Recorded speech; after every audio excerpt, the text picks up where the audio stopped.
SSC combined graduate level and CLAT examinations. So do visit AKS IAS Academy and also the website of AKS IAS Academy.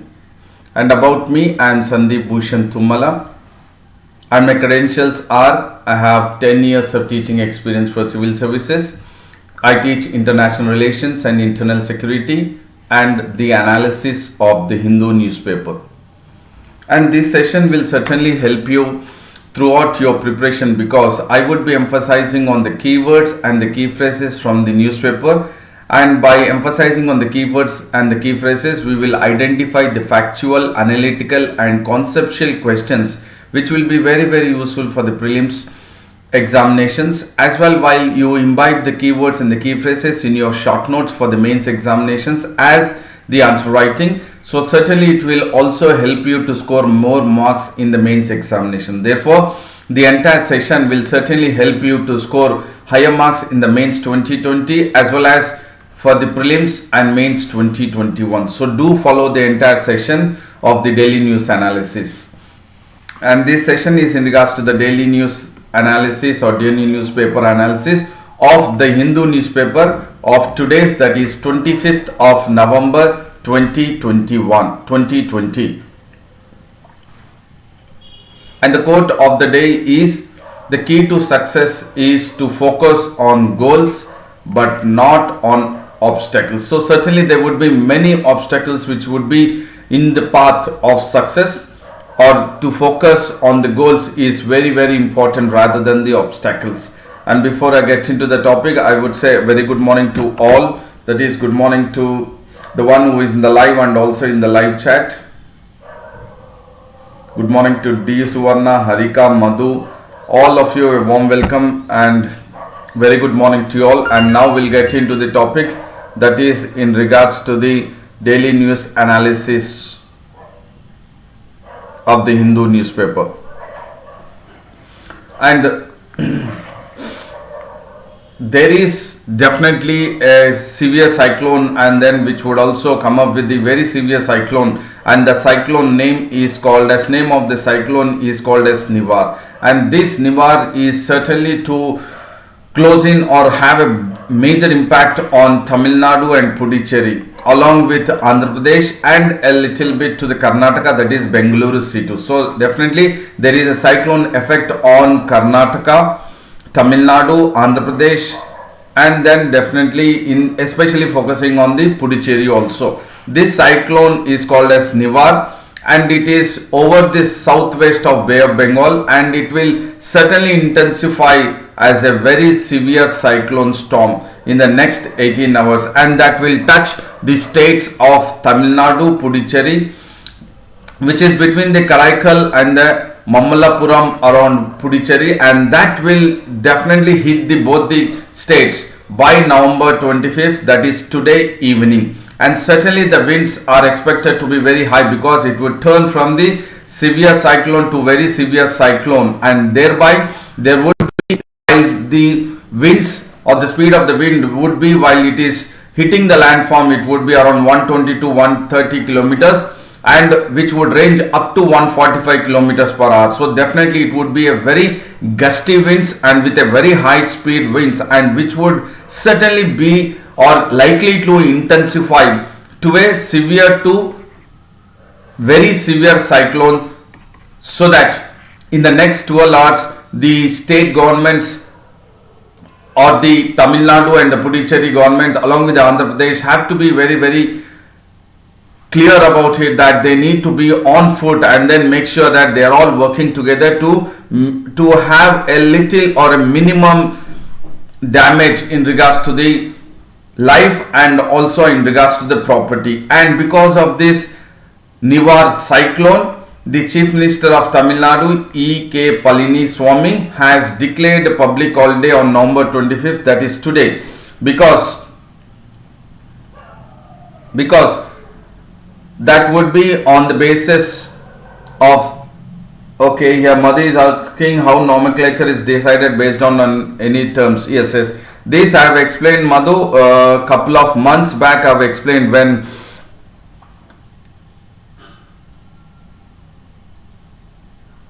that how the names would be termed, and I have also put forward all the names and how they would actually look at. So certainly I would also take up one session in regards to that. What are the names of the various cyclones, right from we have seen the way it has hit, that is the Tamil Nadu was hit very even in regards to 2015 and also 2004 cyclone when it has hit. They have come up with the various names of the cyclones. I will also discuss one day. And then Palaniswamy has come up with relief camps, that is 3,344 relief camps, and that would be identified as the vulnerable spots are 4,113 places. So definitely the chief ministers or the entire district officials are getting into the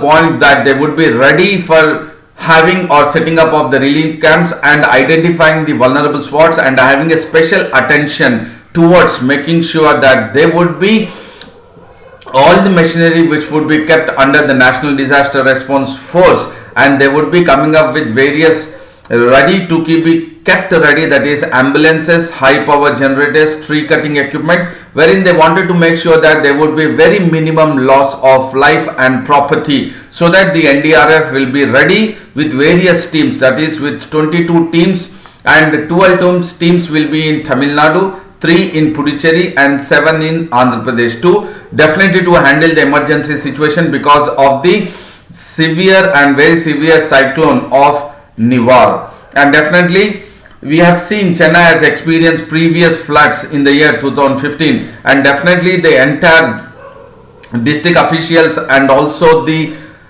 water managers of various reservoirs are also closely monitoring the water levels of various reservoirs or the water bodies in and around of Chennai or in Tamil Nadu, so that there would not be much of flooding, or else once the gates are released, then there would be much of the low-lying areas would be inundated, and that would really cause a concern for the lives and also to the properties. So definitely the memory of 2015 to reservoirs being flooded because of the floods of 2015 is definitely taken into consideration, and especially the water levels at Chambara Bakam reservoir is definitely taken into consideration. And what is very important is this reservoir you need to focus, because the water managers are certainly closely monitoring the levels at Chambara Bakam reservoir, which will certainly create a kind of havoc if it is not closely monitored.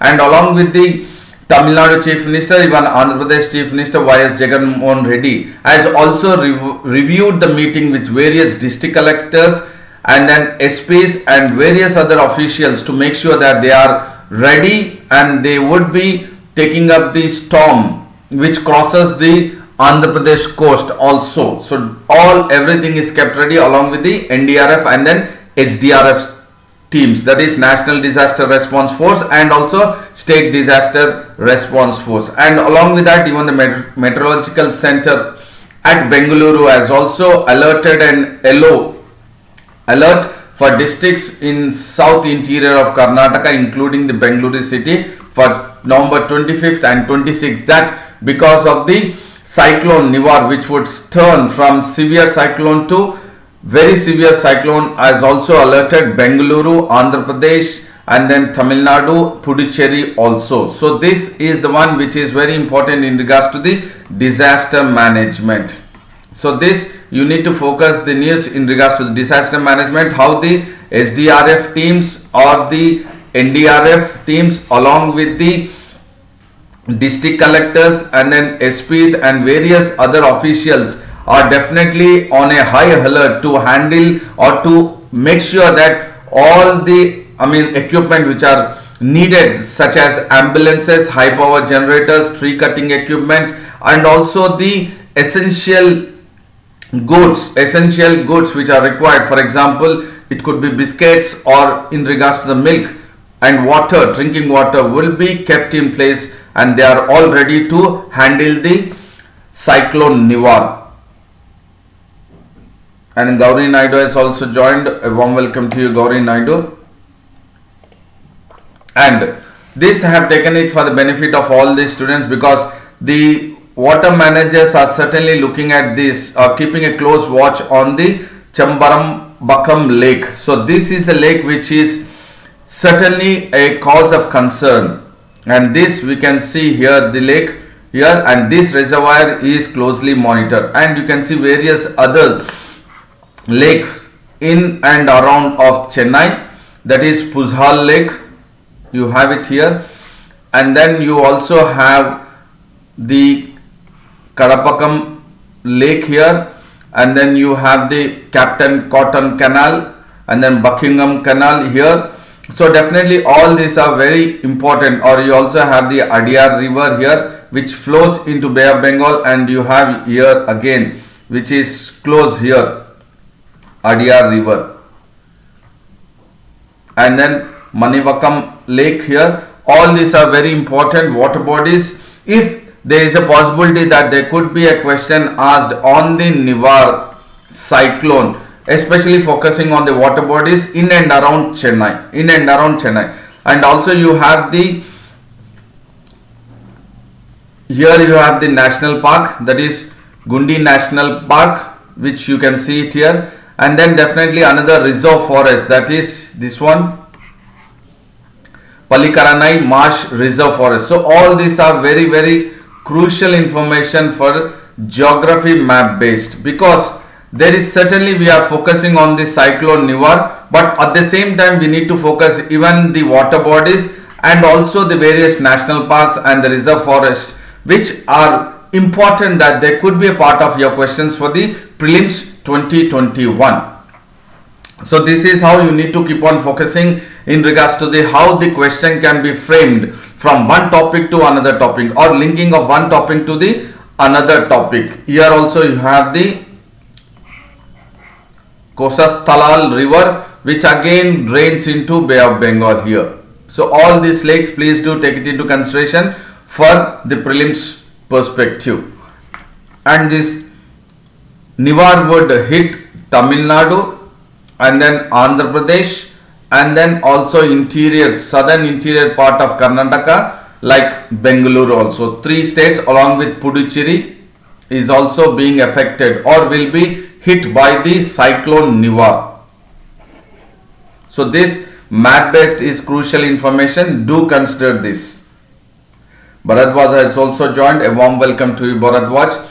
And there is another news which talks about the government, that is the central government or the Indian government, has banned various or 43 apps, that is mobile apps, which are from China, and the reason what the government has put forth is because of the threat to the security or to the national security, integrity and sovereignty. So based on that they have received a comprehensive report, which was based on the comprehensive report which was received by the Indian Cyber Crime Coordination Center.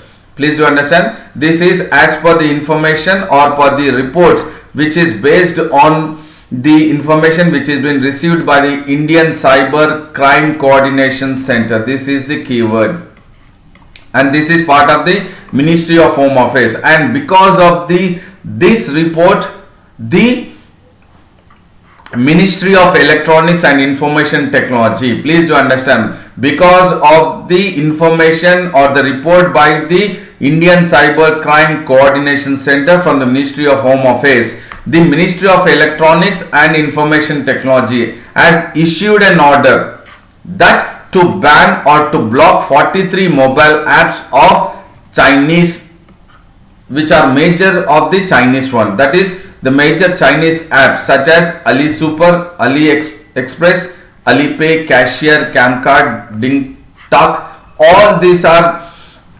banned by an order which is issued by Section 69A of the Information Technology Act as per the Ministry of Electronics and Information Technology, by the reports which have been received from the Ministry of Home Affairs. So what is very crucial information is that you need to understand that the banning of the 43 mobile apps of the Chinese are taken into consideration by 2 ministries, that is Home Affairs and from the Ministry of Electronics and Information Technology, under section 69 of A of the IT Act, Information and Technology Act. So these are the two ministries which you need to focus, that is Ministry of Home Affairs and Ministry of Electronics and Information Technology, and under which section the order is being issued to ban 43 Chinese app is section 69A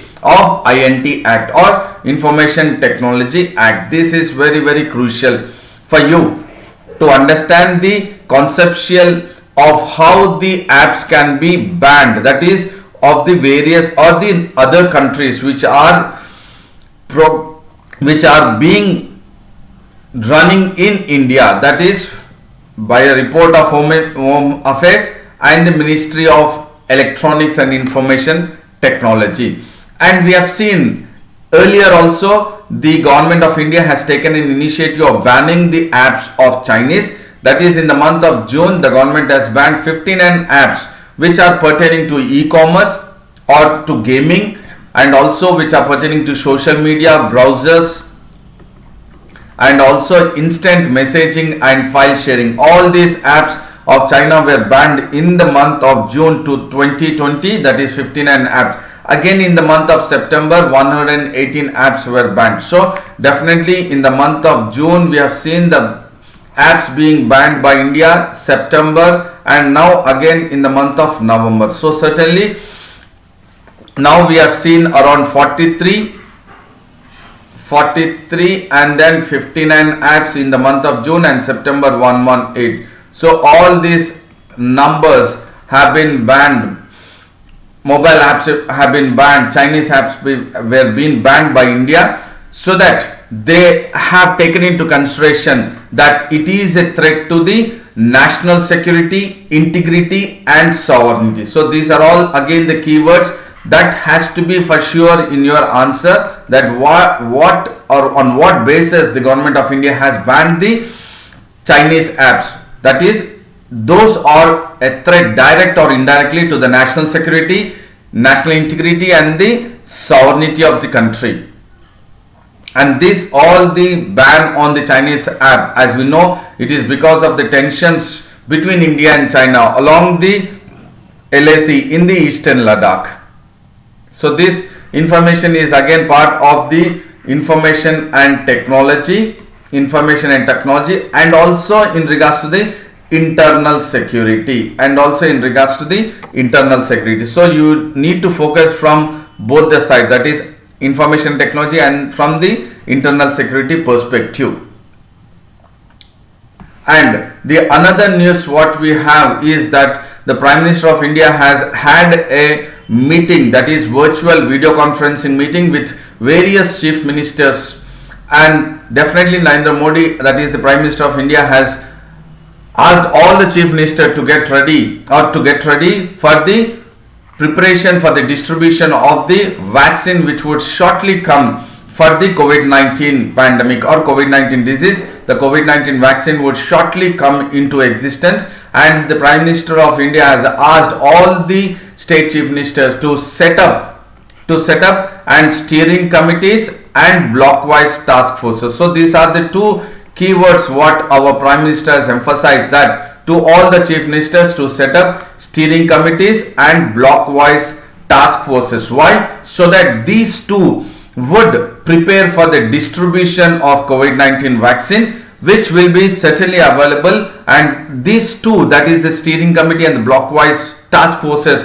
would be available for the dispersal of the COVID-19 vaccine across the country. And Prime Minister has emphasized with the Chief Minister that the focus, even though the distribution of COVID-19 vaccine dispersal are the entire chief ministers, the state chief ministers have to prepare, but still the focus should be on containing the spread of virus. So as we are getting into the mode of the distribution of COVID-19 vaccine or preparing for the distribution of the COVID-19 vaccine, what is very important is to focus on containing the spread of virus is also been emphasized by our Prime Minister Narendra Modi to all the chief ministers in the video conferencing. And Mr. Modi has also emphasized that there, as this dispersal or the distribution of the COVID-19 vaccine is a large scale enterprise in our country. But definitely we, that is India, has an experience with large immunization. So immunization campaigns have been taken up in India since long time. So definitely there is an experience which India has, and as this dispersal and the distribution is will be at a large scale enterprises, definitely India will handle this in a very smooth way, and definitely this should be in a smooth manner, and there should be a great coordination with all the state governments to make sure that the COVID-19 distribution vaccine or dispersal of the COVID-19 vaccine would be a smooth, only with the great coordination with the state governments. So definitely Prime Minister has emphasized on the need of coordination or the great coordination with all the state governments or the chief ministers. And definitely we know that the vaccine is available because of the scientists who have been working day in day out right from the month of February, March. And what is important is pricing of the vaccine would depend on various factors, such as public servants and the government should be prepared with various cold chain spots, and also the staff should be available for the dispersal of the COVID-19 vaccine. So these public servants and the governments also should be ready for any kind of adverse events while the vaccine would be administered to various patients. So there would be side effects. So in regards to the any kind of side effects, if at all, if it arises while the vaccine is administered to the patients, so the government, public servants have to be ready with the cold chain spots, availability of the staff for disposal, and be ready for any kind of adverse events while administering the vaccines to various patients or to the volunteers. And definitely Mr. Modi has also spoken very emphatically with the 8 state chief ministers, wherein the cases are surging, that is increasing, that is with the Maharashtra, Rajasthan, Haryana, Delhi, Chhattisgarh, West Bengal, Gujarat and Kerala are the 8 states wherein the cases of SARS-CoV-2 are surging, increasing. Thereby the Prime Minister has spoken very specifically to the Chief Minister to make sure that there is a control mechanism and be ready for the dispersal of the COVID-19 vaccine. So this is again in regards to the vaccine distribution.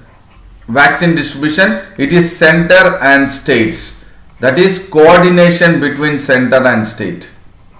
Coordination between center and state. So definitely it would be part of the center state relations or federal structure. Please do understand, you might think that how is it possible that we can link it to the federal structure. Yes, the coordination between the center and the state for the COVID-19 vaccine distribution or dispersal is certainly a point to be mentioned as part of the federal structure of India, and the coordination between the center-state relation or center-state relations itself. So this is how we need to focus and analyze and then link it with various topics which are too different in isolation, but we need to get it together and then use it for, or we can also make sure that it is possible question for the polity as part of federal structure, coordination between the center and the state, and the center state relations in regards to the distribution or dispersal of the COVID-19 vaccine, while the center would be having a better coordination or a great coordination with the state governments to make sure that the vaccine is distributed,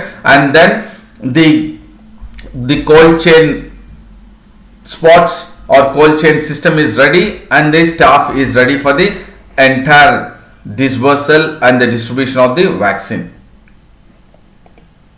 And there is another news which talks about that Sputnik 5 has shown an interim efficacy of 91%. That means we have seen in the past, just 1 week we have seen various vaccines have come up from various countries, from US, UK, and then now from Russia, and also again indigenous Indian company, Indian pharmaceutical and biotechnological company has also got into the mode of going ahead with the phase 2 and phase 3 trials, clinical trials, and the vaccine is being administered onto the patients and volunteers. And certainly now the Sputnik 5 that is from Russian.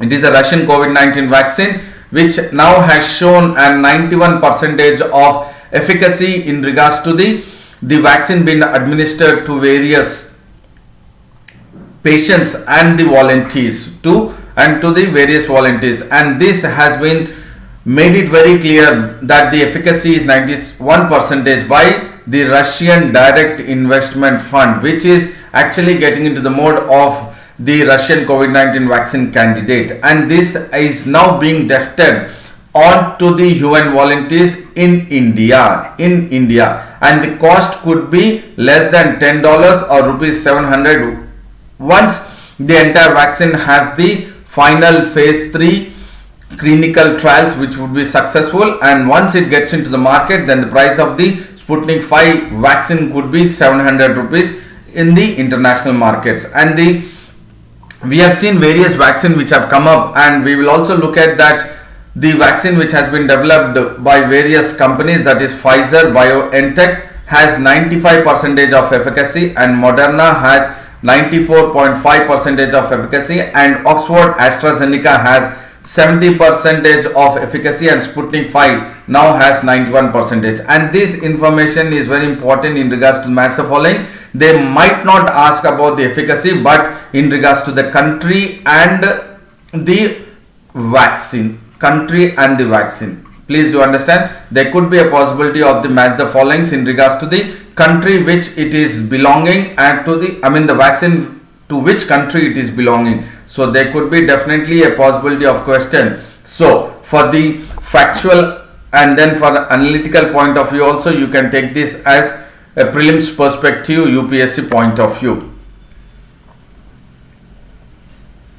And definitely there is another news which talks about Kerala to withdraw amendment. So we have seen day before yesterday the Kerala cabinet or Kerala government has come up with an ordinance which was signed by the Kerala governor, that is Arif Mohammad Khan. And there Arif Mohammad Khan, when they have, the Kerala government has come up with an ordinance, and that ordinance was to empower the police, that is Kerala police, and they have gone ahead with the amendments by the ordinance, and the amendment was included in the Kerala Police Act, that is they have included section 118A to the Kerala Police Act 2011. So once this amendment was included through this section 118 of the Kerala Police Act 2011, the Kerala police was empowered to prosecute any person who is intimidating, insulting, and wherein an individual's reputation would be damaged, can be taken up. The case can be, the person can be prosecuted or he can be imprisoned in a suo motu case. So that was a power the Kerala police has actually gotten by the ordinance which was signed by the Kerala governor, that is Arif Mohammad Khan. But today's news is that the Kerala cabinet has decided that to request the governor of Kerala, that is Arif Mohammad Khan, to promulgate, to make sure that they come up with an signature, or the governor would come up with an acceptance to withdraw an ordinance which was passed just couple of days back, because this ordinance has had a controversy. That means various opposition political parties, and then the journalist bodies, and then civil rights activists have made it very clear that the executive order or the ordinance was a controversial ordinance, because they felt that it is definitely causing an inconvenience to people, that is in regards to the right to freedom of speech and expression, which is granted by our Indian Constitution, which is enshrined in Indian Constitution as per Article 19 of 1.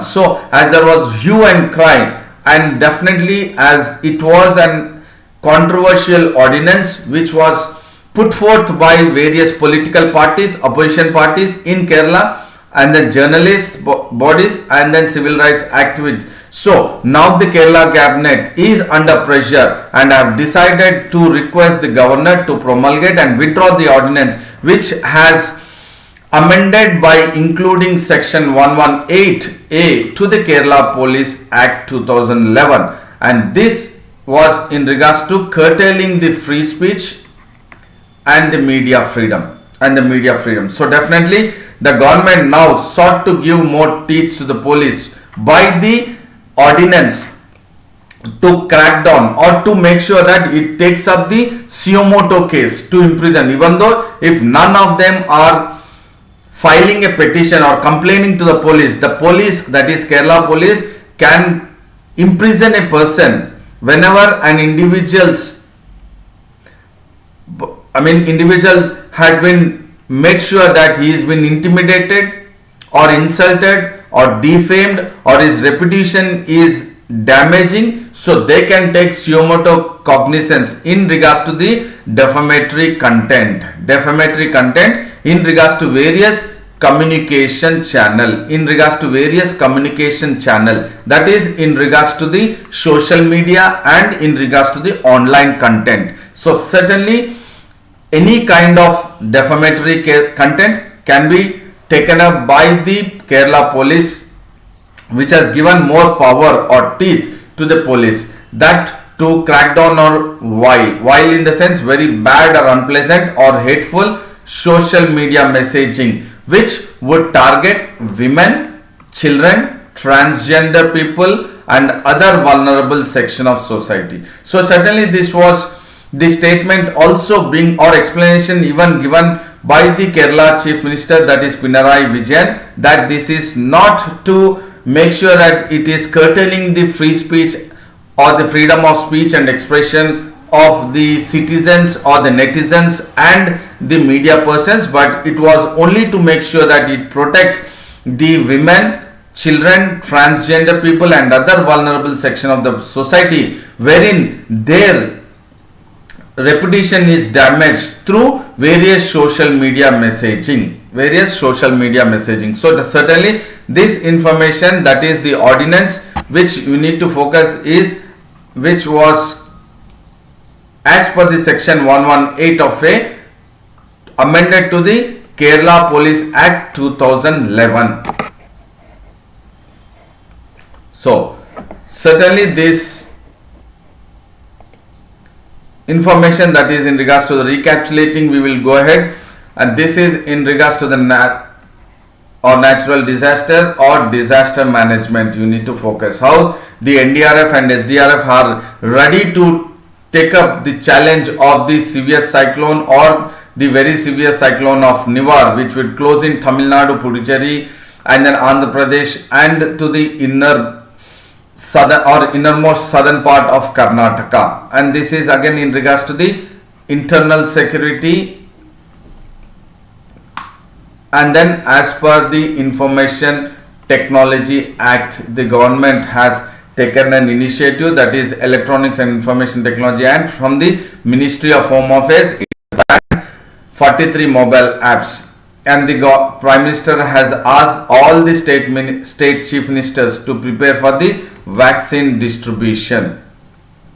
And Sputnik 5, we have seen that it is of 91% efficacy, and we have also looked at the various other COVID-19 vaccine and its efficacy, which could be part of your match the following question for the prelims examination. And now Kerala to withdraw amendment. So certainly now the Kerala is definitely getting into the mode of making sure that the ordinance which was passed by the Kerala government, now they are planned to make sure that they are requesting the Kerala governor to withdraw the ordinance. So certainly again this is part of the polity which you need to focus for prelims perspective. And I hope this entire session was very informative, knowledgeable one, and it would also be helpful for macro level and micro level, that is preliminary as well as mains perspective. So I would say a very big thank you to all and a good luck to you all. And then do maintain the consistency throughout your preparation. Stick to your schedule. Take care of your physical health and mental health. And then do like the video, share the video, and then subscribe the AKS IAS Academy English Medium YouTube channel. And also have access to the website of AKS IAS Academy, and then subscribe to the Telegram link of AKS IAS Academy, that is Advanced Knowledge System. And see you again tomorrow at 7:30 a.m. for the daily news analysis. And I hope here what we have discussed are definitely a point for prelims as well as mains perspective. And I would say a very big thank you to all. And then see you tomorrow at 7:30 a.m.